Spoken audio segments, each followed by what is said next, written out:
So give us a just quick little short synopsis on what you see out of your D-line. Anything different than the spring? You got a couple new guys, but most of your people are back from the spring. A couple new things. Well, more consistency, better leadership, and I see a whole lot more competition. You know, guys are really getting after each other, pushing each other. I'm doing a lot less coaching of hustle and little things. I got some older guys taking care of that stuff for me.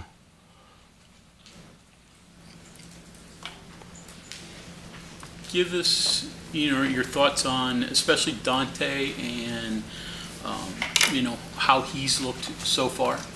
He's looked really good. He's doing the little things right, and he's not trying to make the big play. He's just playing good football, good technique, leading by example. It's been good to see.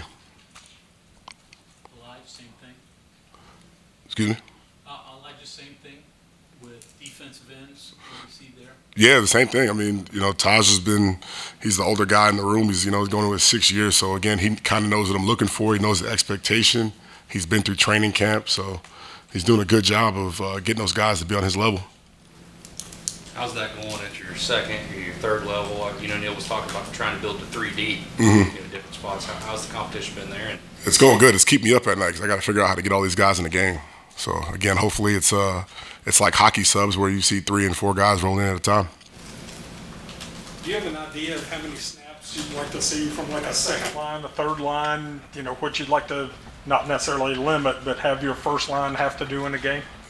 I'd like, out of 100 plays, I'd like those guys to get 60, next group of guys to get 20, next group of guys to get the other 20. So, again, I'm trying to make sure that in crunch time, those guys are still fresh. And is the balance there, like how close maybe the second and third team guys are to the first guys in terms of performance and ability? Yeah. I mean, I've been losing sleep over it. I mean, it's been a tough. If I had to put a lineup out there, it'd be tough to pick right now. For Dante to be what he wants to be, what does he have to do? Relax and play football. Don't worry about trying to make plays. Don't worry about the next level with the scouts. Don't worry about the records he's on the brink of breaking. Just go out there and play good, clean football, and it all will happen. I understand it. He took care of things in spring and summer that he didn't really do that much of last year. Do you notice the difference of him on the field? Absolutely. He's a lot more relaxed. He's being patient. He's able to control his emotions better. He's very mature. He's being a great example. He's pointing things out to myself and the other coaching staff. He's been a pleasant change of direction. More individuals, Jordan. What do you see out of him? How has he come along? He's coming along great. He's really strong, as you guys know, and he's becoming a complete player. So he's providing some stuff in the pass rush game. We know he's a good run stopper and he's good in the middle, but he's doing some different things in different positions and he's providing some pass rush. A couple of harder practices yesterday and today. What do you think you got out of it? Well, we all know that you can't play it up front. You're going to be beat up. You're going to be tired. It's good to see those guys play when they're not fresh because, after that first series, you're in it. Yeah. So it's good to see those guys play a little bit tired, a little bit step slow, having to fight through some things. It's good to see him play with good technique and good intensity through those things. Did you see that today? I did see that today. Lockhart, what you thought he would be? He is. He's an athletic kid. He's big. He knows the game really well. He's going to provide some depth for us for sure. Pure nose, or can he play D tackle? What can he be? He's a little bit of a dancing bear. I wouldn't just pin him as a nose just because what the scale says. But we'll see. We'll see what we'll see how he comes along further through camp. How do you feel about your size up front? I mean, it seems like you've got a lot of guys like Lockhart, Hammond Russell, Dante. Yeah, I mean, I hit the treadmill pretty good this summer, so I'm shrinking down to be the smallest guy in the room. But now it's good having guys that I can't see around or see over. So I do feel better and more protected if I go out in public. Neil was complimentary of Asani Redwood the other day. So young guy, but looked like he has potential. Yeah, he's going to be a good one here in the blue and gold. For a young guy, he's got a good presence about him. He's very mature, and for a guy that had been a soccer player for partway through his high school athletics career, he knows a lot of football. Somebody messaged me he gained 90 pounds or whatever it was, some ridiculous number in a short amount of time.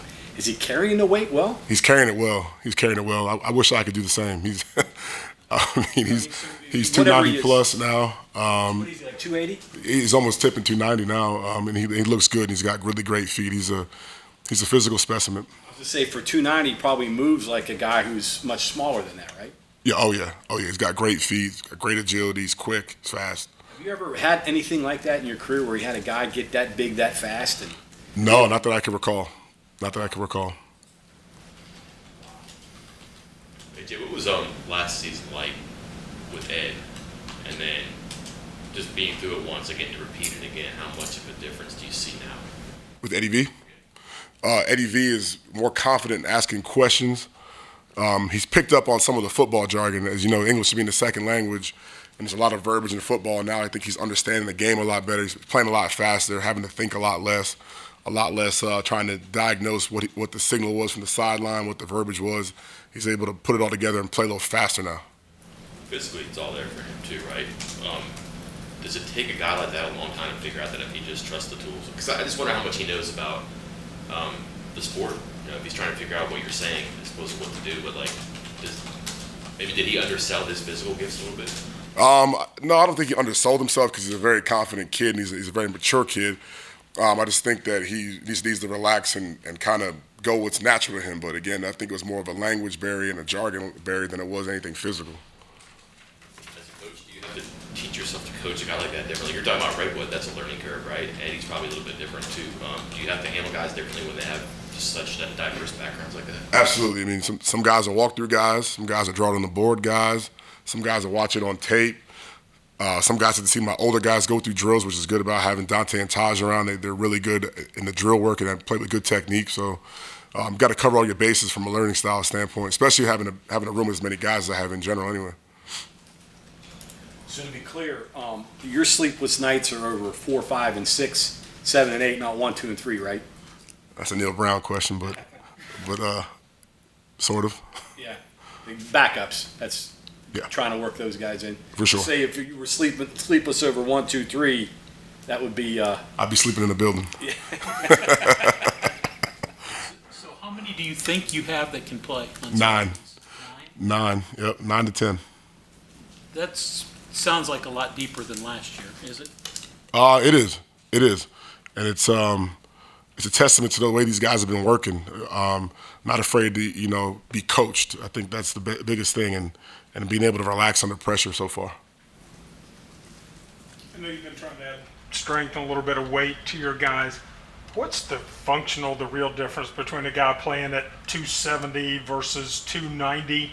What does that give them? I think it's the endurance standpoint. I think in the first half and early in drives, those underweight guys are really good. And then when offensive linemen start leaning on them down the stretch, late in drives, I think that's where it shows up. And then obviously down the goal line.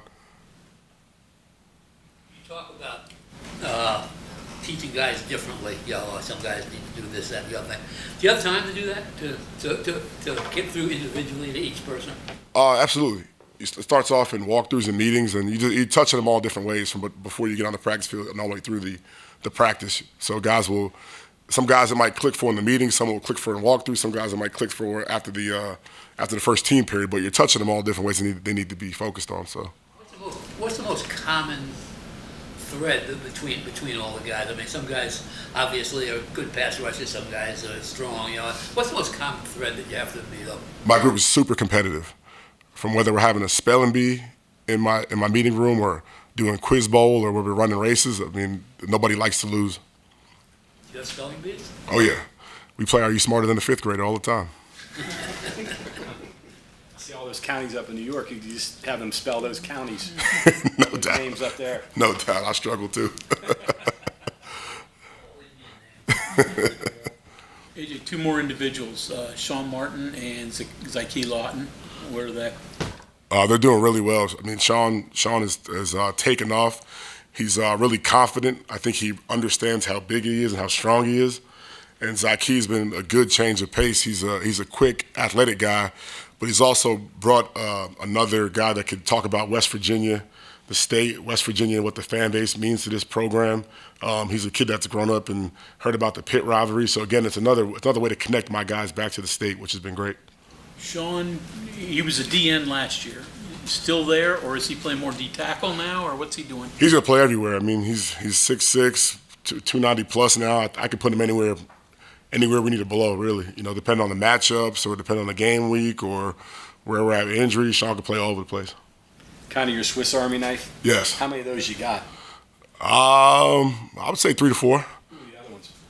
Dante Stills can do anything. Sean Martin could do anything. Zyke Lawton could do a lot of different things. Asani Redwood can do a lot of different things. Jalen Thornton, is he one? Jalen Thornton's one, for sure. Where is he now in terms of his development? He's super confident, most confident I've ever seen him. And he's able to come back off a mistake or a bad play better than he's able to do. And I think that's he knows when we have conversations, that's what's been holding him back. I think if you look at your roster, you probably have, I don't know, 6, 7 guys who played a lot. You probably feel really good. People understand. What's the difference for you from getting from that 6, 7 to 9, 10? Like, what do you have to do? Who do you have to make that number realistic? I mean, there's a multitude of guys. Really, it's more so mixing them in with each other. So whether it's whether it's Dante and JJ and Asani or Jalen, Sean, and whoever, being able to mix them in at different times. So it doesn't have to be this line, this line, this line, but all of them playing together would be a beautiful thing. Between now and then, though, when you actually drop a rotation plan, 60, 20, 20, are there certain, like, I don't know, do you have landmarks that guys have to get by a certain time? He has to be able to do this, or he has to be at this level with this guy. Yeah, I mean, as we get in the game plan week and stuff like that, we can figure that out. But right now through camp, I just want to see him play the best football possible.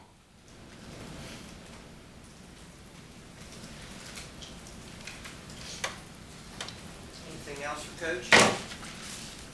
Thank you, sir. All right, guys, thank you.